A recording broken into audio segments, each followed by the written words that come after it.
ഇത് മാസ് മോട്ടോഴ്സിൽ നിന്നാണ് Honda Activa 60 വേണ്ടി നമ്മൾ ജനറൽ സർവീസായിട്ട് വർക്കിന് ആയിട്ടുണ്ട്. നമുക്ക് നിലവിൽ വണ്ടി ഓടിയേണ്ട കിലോമീറ്റർ 17,213 കിലോമീറ്ററാണ് മീറ്ററിൽ കാണുന്നത്.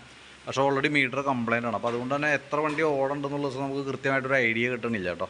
അപ്പോൾ മീറ്റർ എപ്പോഴെങ്കിലും റെഡിയാക്കി കിട്ടില്ല എന്നുണ്ടെങ്കിൽ വണ്ടിയുടെ ഓയിൽ ചേഞ്ച് സർവീസ് കാര്യങ്ങളൊക്കെ സമയത്തിന് ചെയ്യാതെ അത് മേജർ കംപ്ലൈൻറ്റിലേക്ക് വരാനുള്ള സാധ്യതയുണ്ട്. പ്രത്യേകം ശ്രദ്ധിച്ചേക്കാം.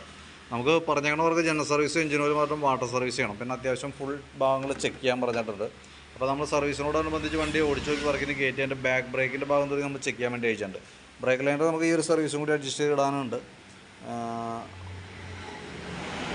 ബ്രേക്ക് ക്യാമൊക്കെ ഒന്ന് അഴിച്ച് ഗ്രീസ് ചെയ്തതിന് ശേഷം നമുക്ക് ബ്രേക്ക് ലൈനർ അതാണ് ക്ലീൻ ചെയ്തിടാം കേട്ടോ. ബാക്ക് വീൽ പിടിപ്പിക്കുന്നത് ഈ ഒരു ഷാഫ്റ്റും വേണം. അതിൻ്റെ ബെയറിങ്ങിൻ്റെയൊക്കെ പ്ലേ നമ്മൾ ചെക്ക് ചെയ്ത് വേറെ കംപ്ലയിൻ്റ് ഒന്നുമില്ല. ഗിയർ ഓയിൽ ചെക്ക് ചെയ്തു, നല്ല വീലാണ് കേട്ടോ. ബാക്കിലത്തെ ടയറായാലും പുതിയ ടയറാണ്. ഹബിൻ്റെ ഭാഗത്തും വേറെ പറയത്ത കംപ്ലയിൻ്റ് ഇല്ല. നമ്മൾ ഈ സൈഡിലേക്ക് വരുമ്പോൾ നമ്മൾ എയർ ഫിൽറ്റർ നമ്മൾ അഴിച്ചു, ക്ലീൻ ചെയ്യാൻ വേണ്ടി അഴിച്ചാണ്. പക്ഷേ ഫുള്ള് പൊടി കയറി ബ്ലോക്കാണ് കേട്ടോ. നല്ല രീതിയിൽ പൊടി കയറി ബ്ലോക്കായി പോയിക്കാം.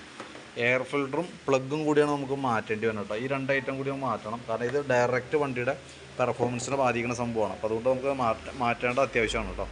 പിന്നെ അതേപോലെ തന്നെ ക്ലച്ച് ഭാഗം നമ്മൾ അഴിച്ച് ചെക്ക് ചെയ്യുന്ന സമയത്തുള്ളൂ ഇവിടെ ക്രാങ്ക് ഷാഫ്റ്റിൻ്റെ സൈഡിലെ ഓയിൽ സീൽ പോയിട്ട് ഇവിടെ ലീക്കായി തുടങ്ങിയിട്ടുണ്ട്. അതേപോലെ നമ്മൾ അതിൻ്റെ ക്ലച്ച് യൂണിറ്റ് ഫുള്ളായിട്ട് നമ്മൾ അഴിച്ചിട്ടുണ്ട്. ക്ലച്ച് ഗ്രീസിങ്ങിനൊക്കെ ആയിട്ട് അഴിച്ചിട്ടുണ്ട്. അപ്പോൾ ഗ്രീസ് ചെയ്ത് റിസെറ്റ് ചെയ്യാം. ബെൽറ്റിൻ്റെ കണ്ടീഷൻ നോക്കി വേറെ കംപ്ലയിൻ്റ് ഒന്നുമില്ല കേട്ടോ.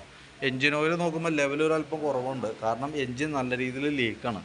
ഈ സൈഡൊക്കെ നോക്കുമ്പോൾ ഇവിടെ നിന്നൊക്കെ ഓയിൽ വന്നുണ്ട്, ഈ സൈഡിലേക്ക് ഓയിൽ വന്നുണ്ട്. അപ്പോൾ നമ്മളത് എവിടെ നിന്നാണ് കണ്ടുപിടിക്കാനായിട്ട് നമ്മളതിൻ്റെ ഈ ഭാഗമൊക്കെ ചെക്ക് ചെയ്തു. അപ്പോൾ ഇവിടുത്തെ flywheel side oil seal പോയേക്കണതാണ്. ഇവിടെ മൊത്തം ഓയിലിൽ ഇങ്ങനെ കുതിർന്ന ഒരു അവസ്ഥയിലാണ് ഇരിക്കുന്നത് കേട്ടോ. ഇതെന്താണെന്ന് വെച്ചാൽ ഇത് ഫുള്ളായിട്ട് ക്ലീൻ ചെയ്തതിന് ശേഷം നമുക്ക് ഓയിൽ മാറ്റേണ്ടത്. കാരണം നമുക്ക് ആകെ കൂടി എഞ്ചിനിൽ വന്നത് BS6 മോഡലിൻ്റെ എഞ്ചിനകത്ത് വന്നത് 600 മില്ലി ഓയിലാണ്. അപ്പോൾ അതിനകത്ത് ഇപ്പോൾ നിലവിലിപ്പോൾ കാണുന്ന ഓയിലിൻ്റെ അളവാണ് കേട്ടത്, വളരെ കുറവാണ് കേട്ടോ. ഇങ്ങനെയൊക്കെ കിടന്ന് ഓടിക്കഴിഞ്ഞാൽ ഉറപ്പായിട്ട് നമ്മുടെ വണ്ടിയുടെ എഞ്ചിൻ പിടിക്കും. നല്ല രീതിയിൽ പൈസ മുടക്ക് വരും, നമുക്ക് നല്ല രീതിയിൽ പൈസ ചിലവാകും നമ്മുടെ കയ്യിൽ. അപ്പോൾ നമ്മൾ ശ്രദ്ധിക്കേണ്ട ദിവസം ഇടയ്ക്കൊക്കെ ഒന്ന് ശ്രദ്ധിക്കുക. എഞ്ചിൻ്റെ ഭാഗത്തൊക്കെ നോക്കുമ്പോൾ വല്ല ലീക്കേജോ കാര്യങ്ങളൊക്കെ ഉണ്ടോ എന്നുള്ള ദിവസം നോക്കാം, പ്രത്യേകിച്ച് എഞ്ചിൻ്റെ ഭാഗത്ത്. ഇതിപ്പോൾ ഫുള്ളായിട്ട് ക്ലീൻ ചെയ്തതിന് ശേഷം നമുക്ക് അതിൻ്റെ ഓയിൽ സീൽ കിറ്റ് എടുത്തിട്ട് ആ സൈഡും ലീക്ക് ഉണ്ടല്ലോ, അപ്പോൾ കിറ്റേപ്പാടി എടുത്തിട്ട് ഫുള്ള് മാറ്റാം. ഇപ്പോൾ ഈ കോയിൽ അസംബ്ലിയൊക്കെ ഓയിലിനകത്ത് ഇങ്ങനെ മൊത്തം മുങ്ങിയൊരവസ്ഥയിൽ വെക്കണം കേട്ടോ. ആ ഓയിൽ ഫ്ലൈ വീലുമയായിട്ട് ആ ഓയിൽ അതിൻ്റെ എയർ ജാക്കറ്റിൻ്റെ ഉള്ളിലേക്ക് അടിച്ച് കയറ്റി അപ്പുറത്തേക്കടെ ഒഴുകണമാണ്. അപ്പോൾ അത് അഴിച്ച് ക്ലീൻ ചെയ്യൽ പോസിബിൾ അല്ല. അഴിച്ച് ക്ലീൻ ചെയ്യണമെന്നുണ്ടെങ്കിൽ എഞ്ചിൻ ഭാഗമൊക്കെ ഇറക്കി ചെയ്യേണ്ട കേസ്. അപ്പോൾ അതൊന്നും പോസിബിൾ അല്ല. പുറമേ നിന്ന് നമുക്ക് ചെയ്യാവുന്നത് പരമാവധി നീറ്റായിട്ട് ക്ലീൻ ചെയ്ത് ഓയിൽ സീൽ മാറ്റി റീസെറ്റ് ആക്കാം. ഇത് നമുക്ക് സമയം എടുക്കുന്ന പണിയാണ്. തിരക്ക് പിടിച്ചാൽ ഒരു കാര്യം നടക്കില്ല. എഞ്ചിൻ സൈഡ് ആയതുകൊണ്ട് തന്നെ നമുക്ക് സമയമെടുത്ത് ചെയ്യേണ്ട കേസാണ്. ഇന്നത്തേക്ക് ആവില്ല. അങ്ങനെയാണെങ്കിൽ മാത്രമാണ് നമ്മളത് സെറ്റ് ചെയ്യാൻ പറ്റുള്ളൂ. അത് നോക്കിയിട്ട് പറയണം. പിന്നെ അതേപോലെ ഇതൊക്കെയാണ് അതിൻ്റെ ഉള്ളിലത്തെ ഫ്ലൈ വീൽ സൈഡൊക്കെ ഓയിൽ ശരിക്കും ഓയിലിനകത്ത് കിടക്കാൻ കേട്ടോ. അതാണ് അവസ്ഥ. പിന്നെ നമുക്ക് ഫ്രണ്ടിലേക്കൊക്കെ വരുന്ന സമയത്ത് ഫ്രണ്ടിൽ ഈ ഒരു ബ്രേക്കിൻ്റെ കേബിൾ കംപ്ലൈൻറ്റ് ഉണ്ട്.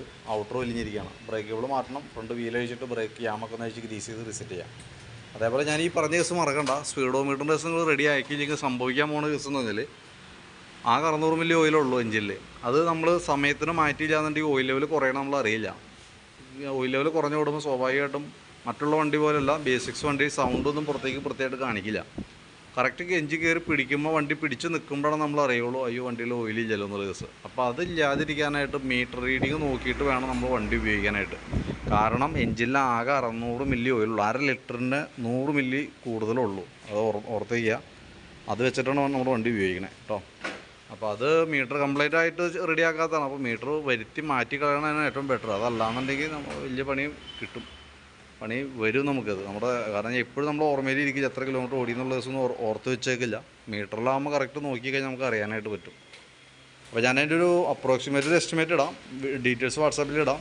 വീഡിയോ കണ്ടതിന് ശേഷം നോക്കിയിട്ടൊന്ന് റിപ്ലൈ ഇടാം. അതനുസരിച്ച് നമുക്ക് ചെയ്യാം കേട്ടോ. ബാറ്ററിയൊക്കെ നമുക്കിത് ഇരിക്കുന്ന ബാറ്ററി പുതിയ ബാറ്ററി 2025 ബാറ്ററിയാണ്. വോൾട്ട് കാര്യങ്ങളൊക്കെ ഉണ്ട് കേട്ടോ, വേറെ കുഴപ്പമൊന്നുമില്ല. അപ്പോൾ ഡീറ്റെയിൽസ് വാട്സാപ്പിലേക്ക് ഇട്ടാം കേട്ടോ. വീഡിയോ കണ്ടുമ്പോൾ ഒന്ന് റിപ്ലൈ ഇട്ടാണ്.